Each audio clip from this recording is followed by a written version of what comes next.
Hello friends, and welcome to the Hanged Man in the Moon. If this is your first time here, welcome. Thank you for coming. I'm pleased to meet you. If you've been here before, thank you for returning. I'm truly honored. Friends, if you are a returning visitor, you know that this is my mini-series in which I'm diving into a very unique and intensely beautiful deck called the Tarot of the Holy Light.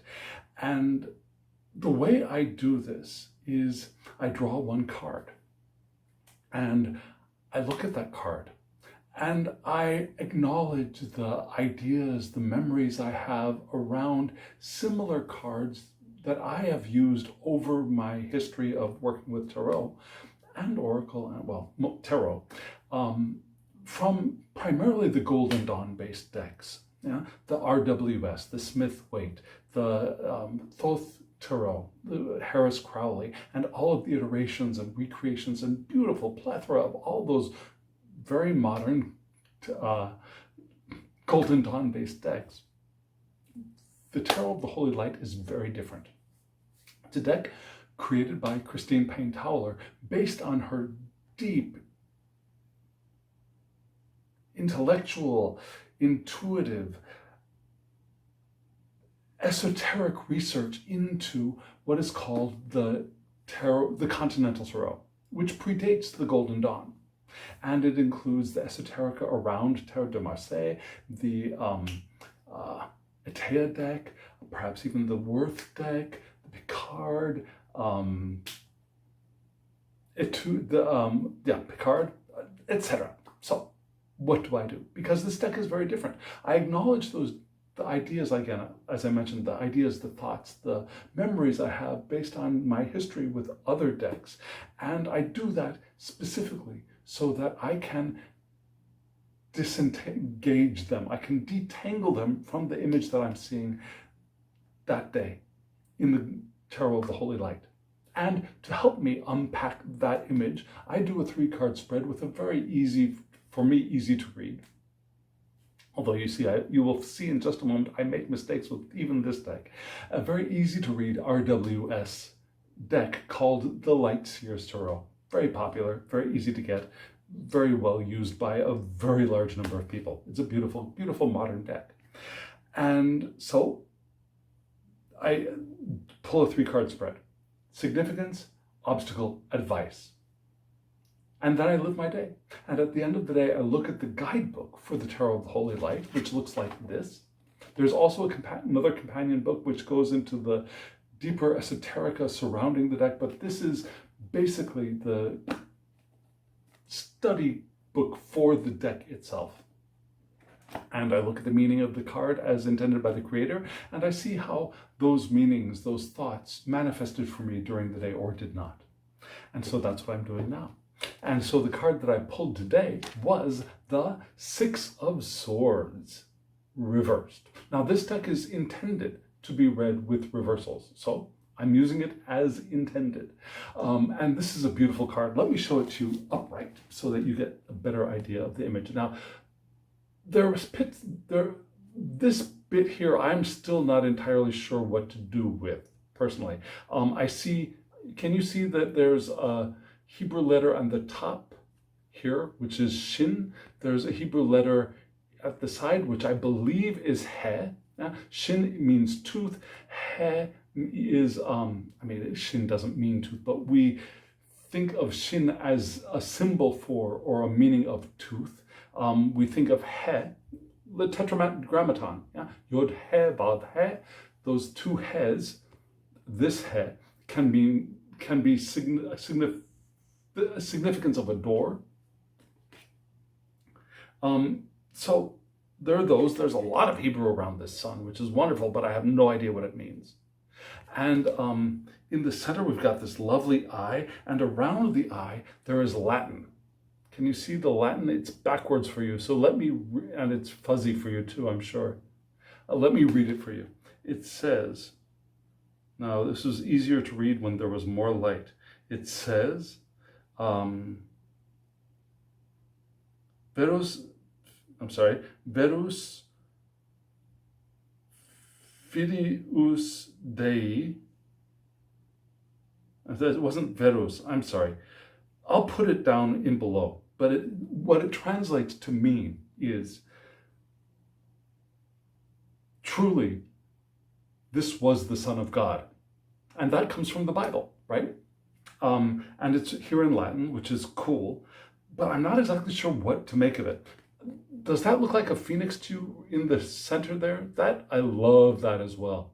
And that kind of gives me a little bit of a RWS, Six of Swords symbolic meaning as well. When I think of RWS, especially Pamela Coleman Smith's iteration of the RWS, the ship going from rugged waters to clearer waters, perhaps even into the light of the sun, into more beautiful weather. And we get that here too, right? We get the ship coming from this cove with all these swords and moving into a larger, broader sea.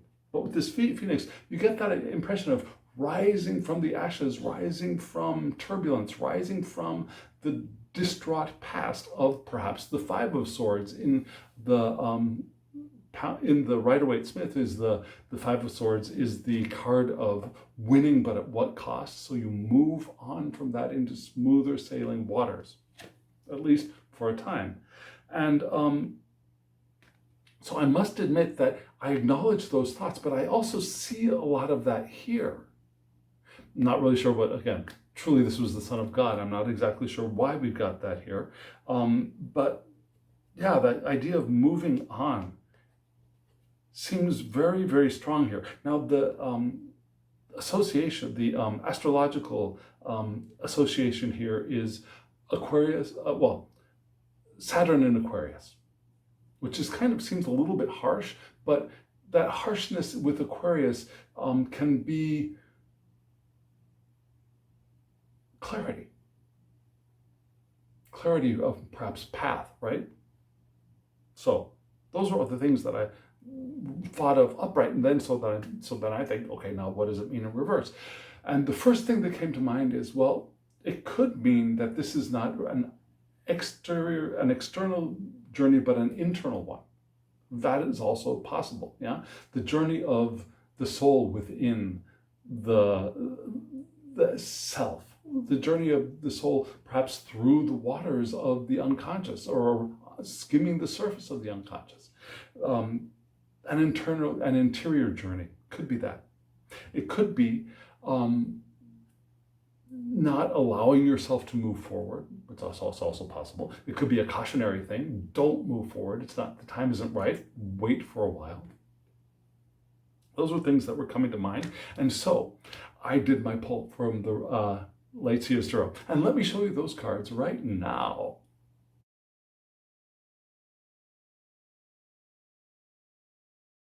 Interesting, right? And now let me show you. Full disclosure, I read like an idiot sometimes. Full disclosure. So, you saw the cards. The wheel, the Wheel of Fortune, but here it's just called the wheel. Then the Tower as our obstacle card. Towers are often obstacles to me too. And the Moon, which I always love. I love the Moon coming up in a spread for me. That's why I call myself the Hanged Man in the Moon. A lot of people don't like those two cards very much. A lot of people throw a lot of shade on the Hanged Man and the Moon. But I love both of those cards in my own very particular off-the-wall and Hanged Man kind of fashion. So, what did I think? Well, first thing I thought was, oh my God, I've been reading this card wrong.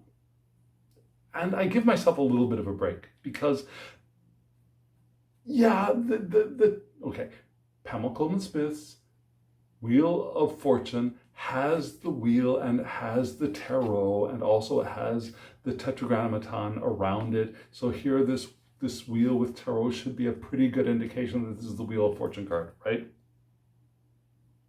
But it doesn't say of fortune down there at the bottom.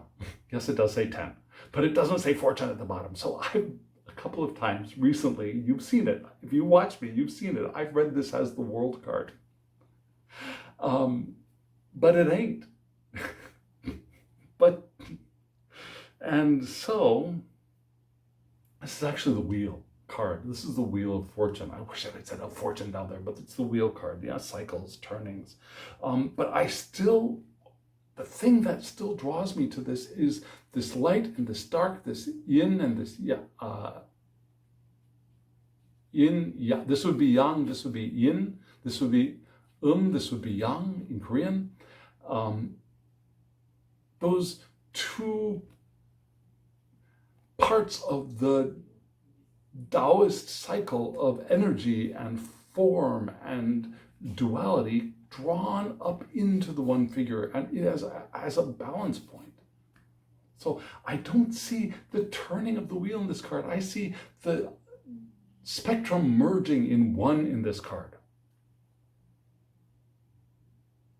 But today, I realized it was the wheel, so I'm reading it as the wheel today. So the wheel, things turning, things shifting. The obstacle is the tower. Now, the tower itself is it's traumatic, right? It can be a very traumatic card, or the meaning of it could be trauma now or in the future, or in the past. It could also indicate a past trauma still causing a barrier, causing a hindrance, an obstacle.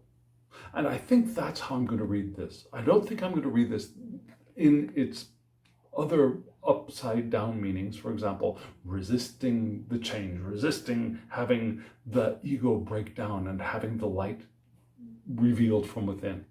There are other ways of reading the tower in reverse, or in shadow. But for me, the obstacle, I think, is a past trauma, the past breaking up is still preventing me from moving, could still be preventing me from moving on, which makes actually a lot of sense for me. So the advice is, okay, so a lot of people read the world card. I'm all about the world today, aren't I?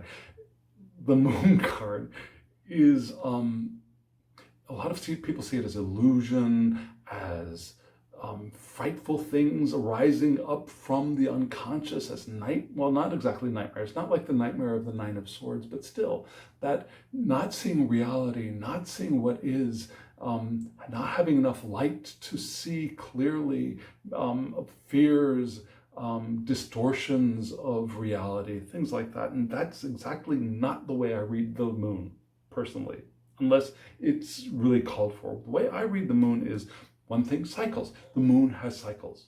I also see that soft light of the moon as being romantic sometimes. That what could be more romantic than spending time with a loved one in the moonlight under the stars, and then a little bit more light with the moon, right? We see the stars as hope, and then a lot of people think that, but the moon is really, really dark. So a starry sky with no moon is bright enough for hope, but a sky with perhaps a full moon is too dark for us and it's scary now. I don't get that. So I usually don't see it that way unless it were to come up in reverse or in shadow perhaps. So for me, the moon is the gentle light of seeing things with softness, seeing general outlines. And there is a place for that in our life. That bright, detail-driven sun card is very useful and helpful and can be full of joy sometimes, but sometimes that light can be really harsh, and having the soft light of the moon can also be a different way of seeing things holistically. Instead of looking at the details like we would see in the sun, we look at the general broad strokes of form. That a lot of people, scary shadows, but for me, that is not scary. It's a softness. So seeing things softly is possible, but because we're coming from this wheel to the moon, perhaps cycles. That's where I'm decided to go with this reading of the moon card. It's that cycles. And maybe you're aware of this, but we've got a new moon coming up pretty dang quick. There's going to be a new moon for us here in Korea next week. Now this video is going to be coming up on Sunday night here on Monday morning. So let's say this week, at the end of this week, there's going to be a new moon. So maybe that's what it's pointing to. Maybe it's pointing to wait for it to happen. Maybe give it time. Maybe it's not time yet. And maybe the time will be when the moon has gone through its cycle and the new cycle begins and the new thing can happen. You can move forward then. Then the Six of Swords might be able to turn upright, right? So now I'm talking a lot before I actually get to the book. So let me get to the book. So I lived my day. And now I'm going to read you what I read from the book for the Six of Swords. First, briefly about the upright version. The Six of Swords has long been associated with science and its objective methodology, which is cool. And that's how a lot of us see the Six of Swords, particularly with the Tarot de Marseille. Now, the Six Swords, the beauty of thought. Yeah? Six being beauty, swords being thought and communication, the beauty of thought, the beauty of research, the beauty of investigating things, the beauty of thinking about things and theorizing about things, the scientific method. A classic name for this card is the Navigator. Here's another meaning, right?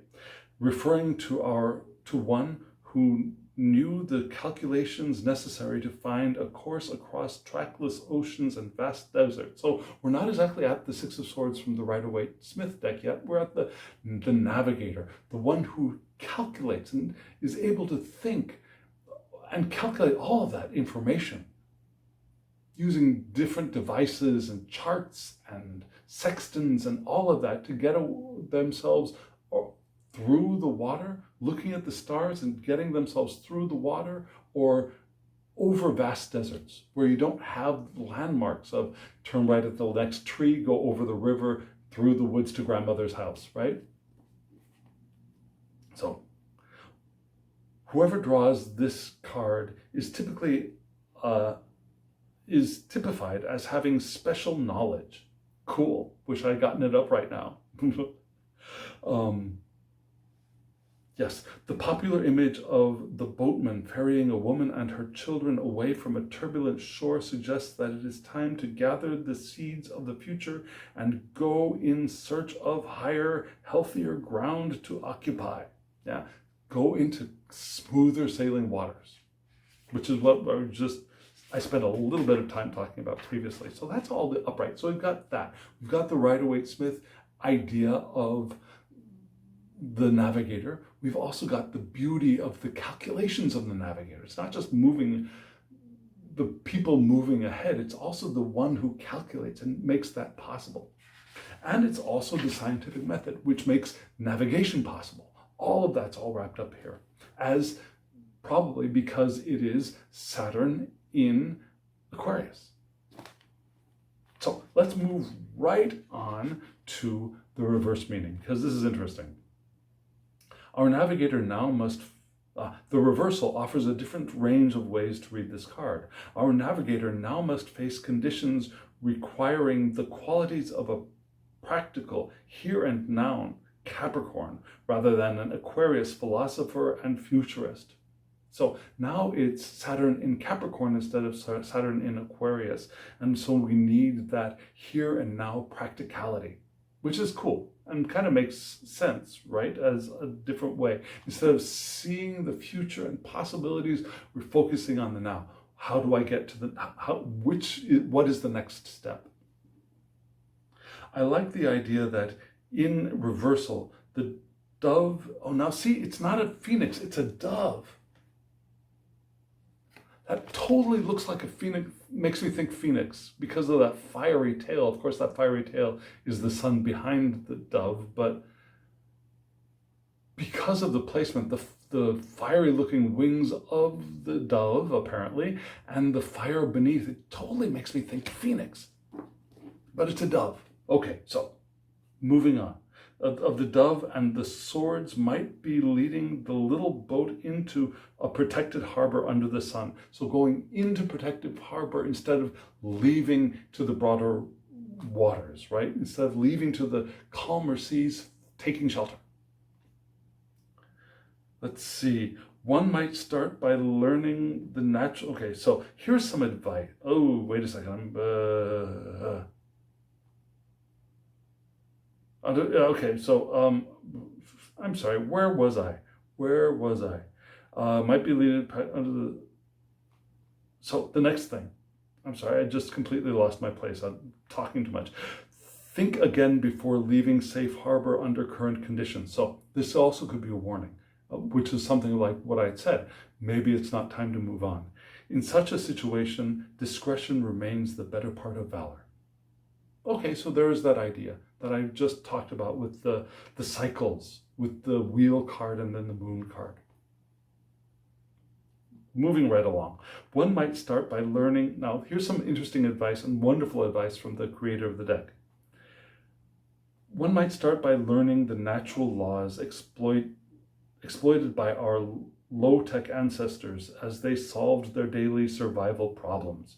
Becoming informed about the tried and true methods that kept our predecessors safe, healthy, and strong allows us to evaluate modern advancements, in quotes, against the only standard that matters, that of sustainability and respect for all life. So it's wonderful advice for us all with the Six of Swords, is that some of our advancements are not necessarily for the good of us or for all. And sometimes remembering the methods, the technology of our ancestors could lead us into a healthier, more sustainable way of life. Wonderful advice. So what does this all mean? What's it all about, Alfie? What happened? Nothing much occurred today, but much occurred today as well. I stayed home. I made pancakes in the morning. I got up earlier than I would have normally thought I would have wanted to get up, but I was fine getting up then, and I drew my cards after I pulled this card out from underneath my pillow, which I'd slept on. And I did my reading, and I went out to the kitchen and I made pancakes and I watched a movie, and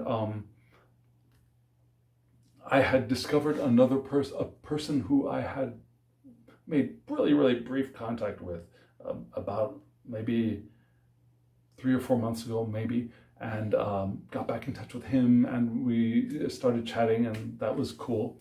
And I took a couple of naps, and it was a good day. But good quiet day, because next week is going to be busy as I prepare for the new semester beginning the week after next, or the week after this week. And so I was planning on being a quiet day, and I kept thinking about this wheel card, which I've been misreading for a couple of times. And so what's the cycle? What is it? What is supposed to happen? What should I do? What is preventing me from moving on? Or is the prevention there of that possible obstacle of my recent trauma, my recent breaking up of the tower? Is it only that is preventing me, or is there also the part of it not being the right time?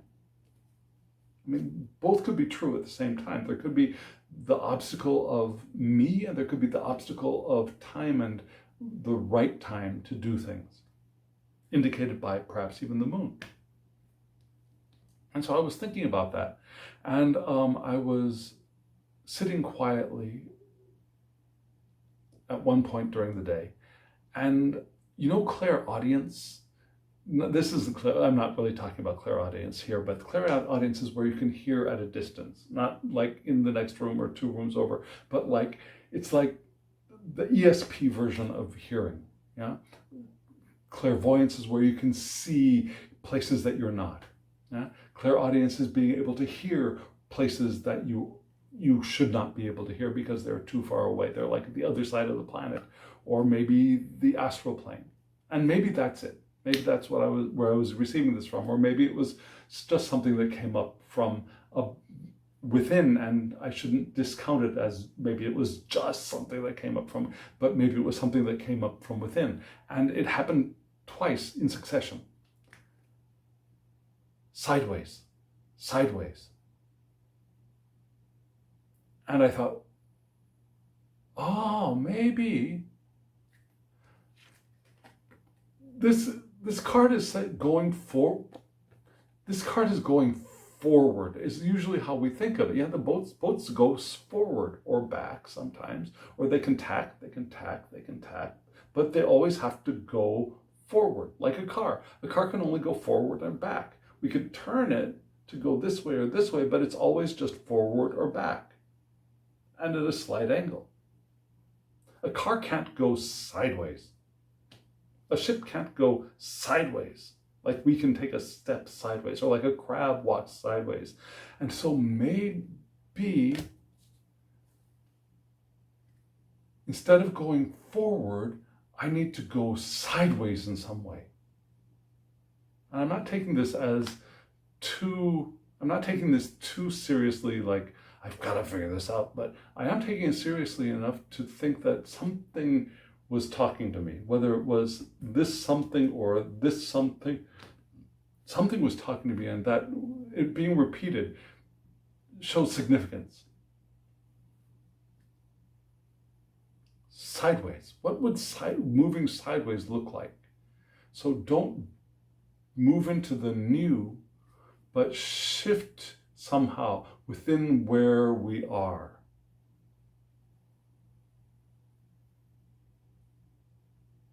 That's interesting. That's very interesting. I'm not really sure what to do with that yet, but I think that there is something to do with that, if that makes sense. And maybe the new moon cycle will help me be able to shift from this sideways to the forward movement. Maybe not. Maybe the sideways movement will be clearer for me at the new moon. We'll see. We'll see what happens. Now, if you have been here for a while, and you're wondering what's going to be going on here, I thought I'd give you a little heads up now, because we're talking about cycles and things turning and things going sideways. Now, that's interesting. Things are going sideways. That's a phrase that has not such a good connotation, right? Things went sideways. Things didn't go right.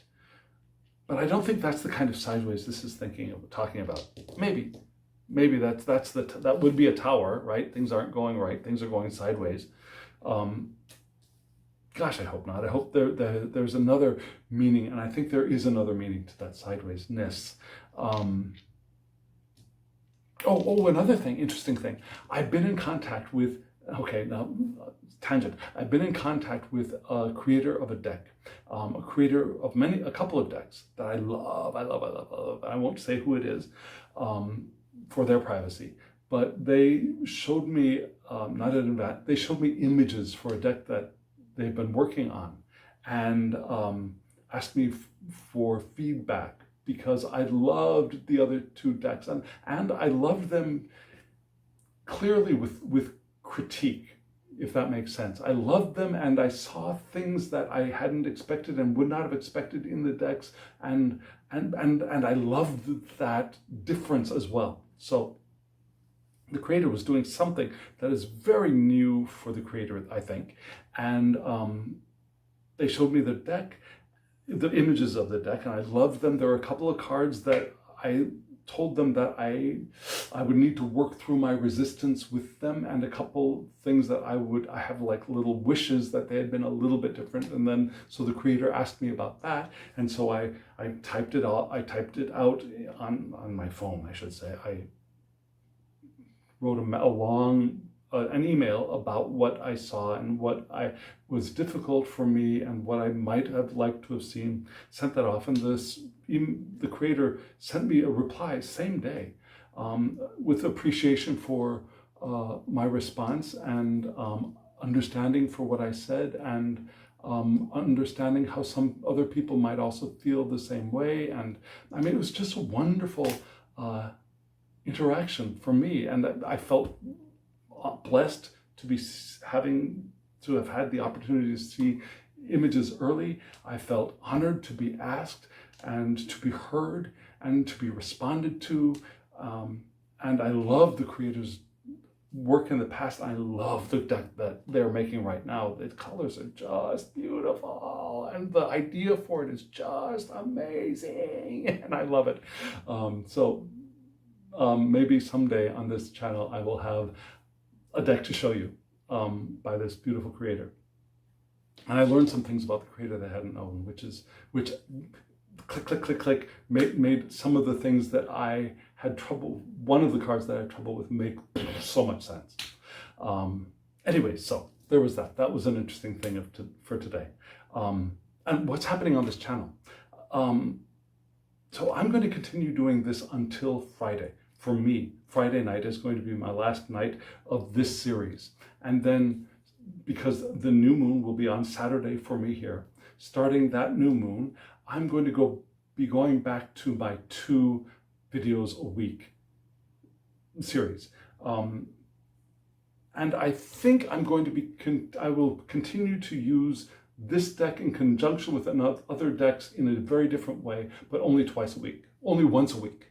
Only once a week. I'll be using the Tarot of the Holy Light in a spread with other cards and an oracle card deck once a week. And the other video of once a week will be a Tarot de Marseille brief video. So that's what's going to start happening at the end of this, starting with the new moon.